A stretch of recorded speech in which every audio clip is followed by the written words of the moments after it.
அடுத்தபடியாக உங்களுடைய 8ஆம் இடம் என்று சொல்லக்கூடிய ரிஷபராசிக்கு உங்கள் ராசிநாதனே அதிபதியாக வருவதனால் இது ரொம்ப ரொம்ப ரொம்ப முக்கியமான தலைவிதி.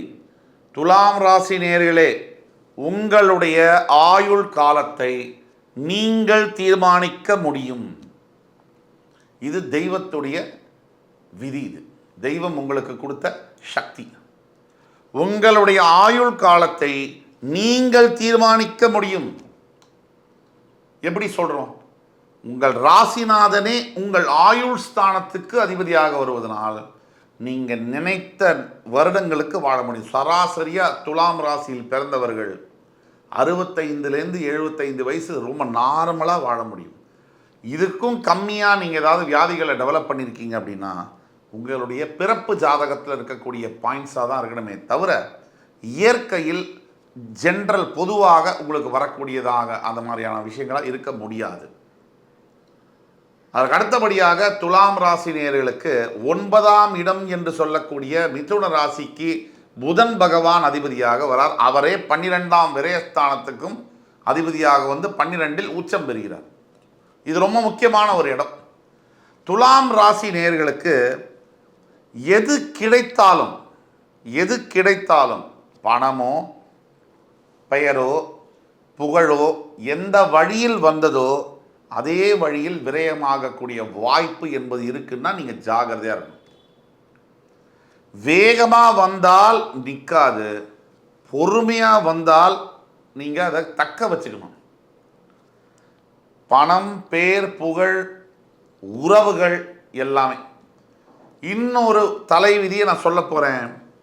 துலாம் ராசி நேயர்கள் யாராக இருந்தாலும் சரி, உங்கள் மனசுக்கு திருப்தி அடைகிற மாதிரி நல்லா எழுதி வச்சுங்க. உங்கள் மனசுக்கு திருப்தி அடைகிற மாதிரி ஒரு பெண்ணை நீங்கள் சந்திக்கவே முடியாது. பல தடவை நீங்கள் பல பெண்களை சந்தித்தாலும் இவங்க தான் வந்து என் மனசுக்கு நிம்மதியாக தரப்போகிறாங்க, இவங்க தான் என்னுடைய வாழ்க்கை துணை நீங்கள் நினைச்சாலும் ஒரு சில காலத்திற்கு பிறகு ஒரு 2-3 வருஷம் இல்லை 2 மாதம் 3 மாதம் கூட டக்குன்னு உங்களுக்கு அவங்களுடைய உண்மை ரூபம் தெரிய வரும்பொழுது உங்கள் மனம் மிகப்பெரிய அளவில் காயப்படும் என்பது உங்களுடைய தலைவிதி. இதுவே பெண்களுக்கும் அப்படியே மாற்றிக்கோங்க. ஆக யாரை நீங்கள் ரொம்ப நம்புறீங்களோ, யார் மேலே நீங்கள் ரொம்ப பாசமும் அன்பும் வைக்கிறீர்களோ அவங்க எல்லாம் உங்கள் நெஞ்சில் எட்டி உதைப்பாங்க. இது உண்மை. எல்லோருக்கும் உதவி செய்வீங்க. நீங்கள் யாருக்கு ரொம்ப பிரியமாக இருந்து உயிருன்னு நினச்சி உதவி செய்கிறீங்களோ அவங்கெல்லாம் உங்களை அதுவாக கூட மதிக்க மாட்டாங்க. இதுதான் உண்மை. தவிர இன்னொரு முக்கிய விதி இருக்குது. நீங்கள் எந்த தொழிலை செய்தாலும் அந்த தொழிலை மிகப்பெரிய மாற்றங்கள் நடந்து கொண்டே இருக்கும். ஒன்று அந்த பிரான்ச்சஸ் மாறிக்கிட்டே இருக்கும், இல்லை அந்த தொழில் தன்மை மாறும், அந்த தொழிலுக்குள்ள இண்டஸ்ட்ரிக்குள்ளே மிகப்பெரிய சேஞ்சஸ் வந்துக்கிட்டே இருக்கும். நீங்கள் இடம் மாறிக்கிட்டே இருப்பீங்க, இல்லை அந்த தொழிலை செய்கிற விதத்தில் ஏதோ மாற்றங்கள் என்பது தொழில் ஜாபாக இருக்கட்டும் கெரியராக இருக்கட்டும் நிறைய மாற்றங்கள் என்பது உங்களுக்கு உண்டு. வருமானம் வரக்கூடிய இடத்தில் சீரான வருமானம் துலாம் ராசி நேயர்களுக்கு வர வாய்ப்பே இல்லை. இந்த மாதம் 10 லட்சம், அடுத்த மாதம் 1.5 லட்சம், அதுக்கடுத்த மாதம் 20 லட்சம், அதுக்கடுத்த மாதம் 50,000, அதுக்கடுத்த மாதம். இதுதான் ஒரு எடுத்துக்காட்டுக்கு சொல்கிறேன். இதே அப்படியே எடுத்துக்கணும் இல்லை. ஃப்ளக்சுவேட்டிங் இன்கம் இருக்கும். மேலே போகிறதும் ஃபினான்ஷியலாக திருப்பி கீழே வர்றதும் எல்லாத்தையும் விற்கிறதும் திருப்பி கஷ்டப்பட்டு வாங்கிறதும் இந்த மாதிரியான அமைப்பில் தான் இருக்கும். எல்லாத்துக்கும் மேலே தூங்கும்போது கூட துலாம் ராசிக்கு ஏதோ மைண்டில் ஓடும். அதை லைட் ஆஃப் பண்ணிட்டோமா, மாவு காய வச்சிட்டோமா, நாளைக்கு ஆஃபீஸில் இந்தந்த வேலை இருக்குமா, இந்த மாதிரியான அமைப்புகள் துலாம் ராசி நேயர்களை மிகவும் துலாம் ராசியில் பிறந்தவர்களுக்கு தூக்கம் என்பது மிக கடினம். தூக்கம் வருவது, நிம்மதியாக தூங்குவது என்பது மிக கடினம். அதே மாதிரி சில விஷயங்களை பப்ளிக் ஃபோரத்தில் என்னால் பேச முடியாது. ஒன்றுக்கு மேற்பட்ட அஃபயர்ஸ் இருக்கக்கூடிய வாய்ப்பு நிறைய இருக்குது. துலாம் லக்னம் துலாம் ராசியில் பிறந்தவர்களுக்கு இருக்கிறது. இந்த விஷயம்தான் முக்கியமாக நான் பேச விரும்புகிறேன். இது எப்படி ஆரம்பிக்கும் அப்படின்னா, தர்மத்திற்கு பேர் போனவர்கள் நீங்கள். உங்கள் ரத்தத்திலே தர்மம் இருக்கும். ராவணனுக்கும் ஹனுமாருக்கும் ஒரே வித்தியாசம்தான். பக்தி அப்படின்னு எடுத்தோம்னா, ரெண்டு பேரையும் ரெண்டு தராசில் உட்கார வச்சா ராவணனோட தராசு தான் கீழே போகும், ஹனுமான் மேலே போயிடுவார். ராவணன் தான் வெயிட், பக்தி அதிகம். ஆனால் தர்மத்துடன் சேர்ந்த பக்தி அப்படின்னு பார்த்தோம்னா ஹனுமான் கீழே போவார், ராவணன் மேலே போயிடுவார். அதனால தான் ஹனுமான் ஜெயிக்கிறது. அந்த தர்மத்தை, அப்படிப்பட்ட தர்மம் தலை காக்கும் அப்படின்னு சொல்லக்கூடிய தர்மத்தை காப்பவர்கள், தர்மத்தின் தலைவர்களான துலாம் ராசி நேயர்களே, நல்லா புரிஞ்சுக்குங்க. இப்போ சொல்ல போகிற பாயிண்ட்டு ரொம்ப ரொம்ப முக்கியமான பாயிண்ட்டு. என்னை கோபிச்சுக்கிட்டாலும் சரி, நம்ம ஊரில் நிறைய புல்லுருவிகள், தற்குருவி எல்லா ஊர்லேயும் இருப்பாங்க. அந்த மாதிரி இந்த ஊர்லேயும் இருப்பாங்க. இந்த உடம்புலேயே இருக்குது. கெட்ட பாக்டீரியா, நல்ல பாக்டீரியா நமக்குள்ளே இருக்குது. நம்ம எண்ணங்கள் மனசில் இருக்குது. நல்ல எண்ணங்கள், கெட்ட எண்ணங்கள், அப்படி கமெண்ட்ஸில் போடுற சில முட்டாள்களும் இருப்பாங்க. ஆனால் நான் சொல்வது என்னென்னா, தவறான கமெண்ட்ஸ் செய்யக்கூடிய முட்டாள்களுக்கு ஒன்று அறிவு இல்லாத குறை இருக்குது. புரியுதுங்களா? ஏன்னா எல்லாமே நெகட்டிவாக சொல்கிறீங்களே அப்படின்னு ஒரு கமெண்ட்ஸு, எல்லாமே பாசிட்டிவாக சொல்கிறீங்களே அப்படின்னு ஒரு கமெண்ட்ஸு. எங்களுக்கு ஒரே பிரச்சனையாக இருக்குது, நீங்கள் சொல்கிறது எதுவுமே நடக்கலை, எல்லாமே பாசிட்டிவாக சொல்கிறீங்க, எல்லாமே நெகட்டிவாக நடக்குது, எல்லாமே நெகட்டிவாக சொல்கிறீங்க, எல்லாமே பாசிட்டிவாக சொல்லுங்கள் அப்படின்னு. ஒட்டு மொத்தத்தில் எது எப்படி இருந்தாலும் இந்த உலகத்தில் போற்றுபவர்களும் இருப்பார்கள், தூற்றுபவர்களும் இருப்பார்கள். இவங்க இருந்துக்கிட்டே தான் இருப்பாங்க. நாம் நம்ம வேலையை மட்டும் செஞ்சுட்டு போகிறோம். இப்போது முக்கியமான விஷயம் நல்லா கூர்ந்து கவனிங்க.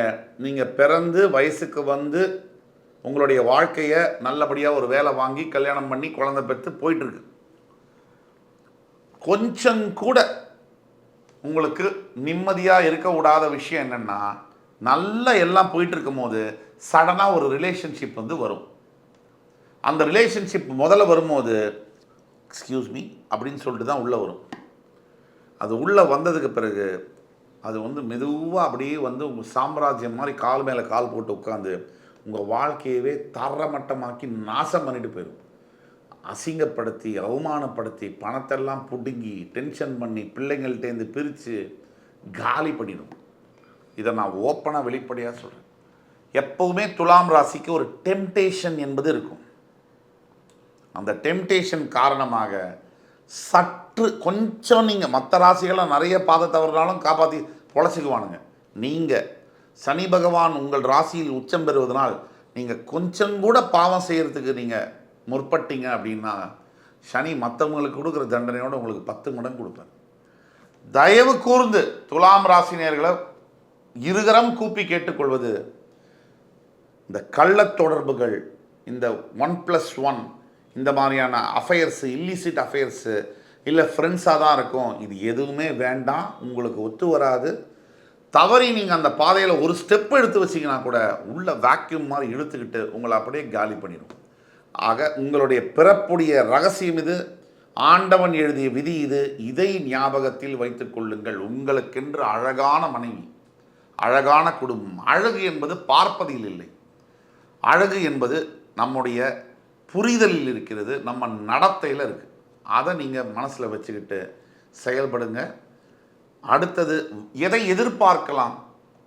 முக்கியமாக உங்களுடைய வாழ்க்கை துணைக்கிட்டேருந்து அன்பான வார்த்தை, புரிதல், இதை எதிர்பார்க்க முடியாதுன்றதை எதிர்பார்க்கணும்.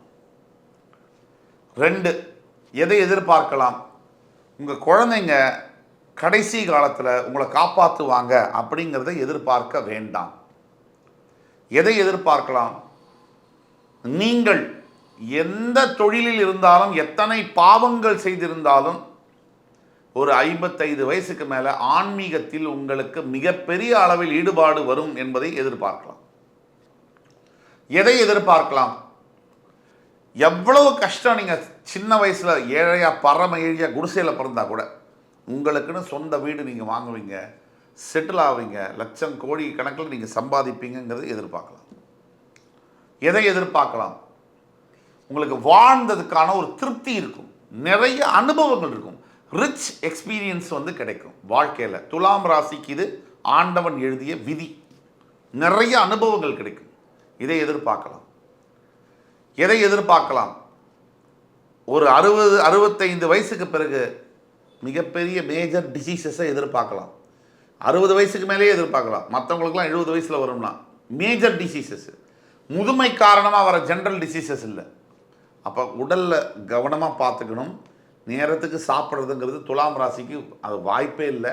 கண்டதை சாப்பிட்றது, வெளியில் போய் கண்டதை சாப்பிட்றது, கண்ட நேரத்தில் தூங்குறது, இந்த பழக்கத்தை மாற்றிக்கொள்ள வேண்டும். மிகப்பெரிய வியாதியை நீங்கள் எதிர்பார்க்கக்கூடும். கடைசியாக எதை எதிர்பார்க்கலான்னா, ஒரு 60 வயசுக்கு மேலே மனசில் ஒரு திருப்தி, ஒரு கண்டென்மெண்ட். ஆஹா, இந்த வாழ்க்கையை நம்ம வாழ்ந்தோண்டா அப்படிங்கிறத நீங்கள் எதிர்பார்க்கலாம் அனுபவத்தினால். அடுத்தது ரெமெடிஸ், தீர்வுகள் என்ன? முதல் ரெமெடி, யார் துலாம் ராசியில் பிறந்திருந்தாலும் காரைக்காலில் இருக்கக்கூடிய, திருநள்ளாறில் இருக்கக்கூடிய ஸ்ரீ சனீஸ்வர பகவானை, தர்பாரண்யேஸ்வரரை தரிசித்து தான தர்மங்கள் அந்த கஷேத்திரத்தில் பண்ணி நலத்தீர்த்தத்தில் குளித்து வர வேண்டும். வருஷத்துக்கு ஒரு முறையாவது திருநள்ளாறு செல்ல வேண்டும். 2, இதோ மயிலையில் சுக்கிரனுடைய கோவில் இருக்கு, சுக்கிரீஸ்வரர்னு, அந்த கோவிலுக்கு சென்று வருவது அவ்வளவு நல்லது. 2. 3, தினமும் பரமசிவன் ஈஸ்வர பெருமானை நினைத்து ஓம் நம சிவாய நம, இந்த மந்திரம் இது ஈஸியானது. இதை சொல்லி 108 முறை தவறாமல் சொல்ல வேண்டும். குளிச்சு விட்டு சுவாமிக்கு விளக்கேற்றிட்டு சொல்லுங்கள். தியானம் செய்ய வேண்டும். தியானத்தை தவிர்க்கவே கூடாது. 5வது ரெமிடி, யார் கேட்பீங்களோ கேட்க மாட்டீங்களோ எனக்கு தெரியாது, ஆனால் சொல்ல வேண்டியது சொல்கிறேன். கண்டிப்பாக மாமிச உணவை துலாம் ராசினியர்கள் தவிர்ப்பது மிக மிக நல்லது. அதே மாதிரி 5வது பாயிண்ட்டு, மது அருந்துவதை துலாம் ராசினியர்கள் மற்ற ராசிக்காரர்களை பற்றி கம்பேர் பண்ணாதீங்க. நீங்கள் தவிர்ப்பது மிக மிக உங்களுக்கு நல்லது. கடைசியான விஷயம், தேவையற்ற உறவுகள். என்னுடைய கணவன், என்னுடைய மனைவி, அவங்க தான் எனக்கு உலகத்தில் அழகோ அழகில்லையோ, என் குழந்தைங்க, என் ஃபேமிலி இப்படின்னு இருக்கிறது தான் உங்களுக்கு சேஃபு. அதாவது டெவிலுக்கு தப்பிச்சு மான்ஸ்டர்கிட்ட மாட்டின மாதிரி ஆகிடும். தயவு செய்து, அதாவது known devil is better then an unknown angel என்று சொல்வதற்கு போல, நீங்கள் உங்கள் வாழ்க்கையில் ஒரு கேரக்டரை விட்டுட்டோம்னு சொன்னால் திருப்பி பிடிக்க முடியாது. தர்மம் வந்து உங்கள் ரத்தத்தில் இருக்கக்கூடியது, அதை மட்டும் ஆப்போசிட்டாக போகாதீங்க. ரத்தமே உங்களுக்கு ஆப்போசிட்டாக வேலை செய்ய ஆரம்பிச்சிடும். என் உயிரினும் மேலான துலாம் ராசி நேயர்களே, இந்த வீடியோ உங்களுக்கு கண்டிப்பாக பிடிச்சிருக்கும்னு நம்புகிறோம். இதை விட இன்னும் அருமையான தகவல்களுடன் மறுபடியும் உங்களை வந்து சந்திக்கும் வரை உங்களிடமிருந்து விடைபெறுவது உங்கள் சுபாஷ் பாலகிருஷ்ணன். நன்றி, வணக்கம், வாழ்க வளமுடன்.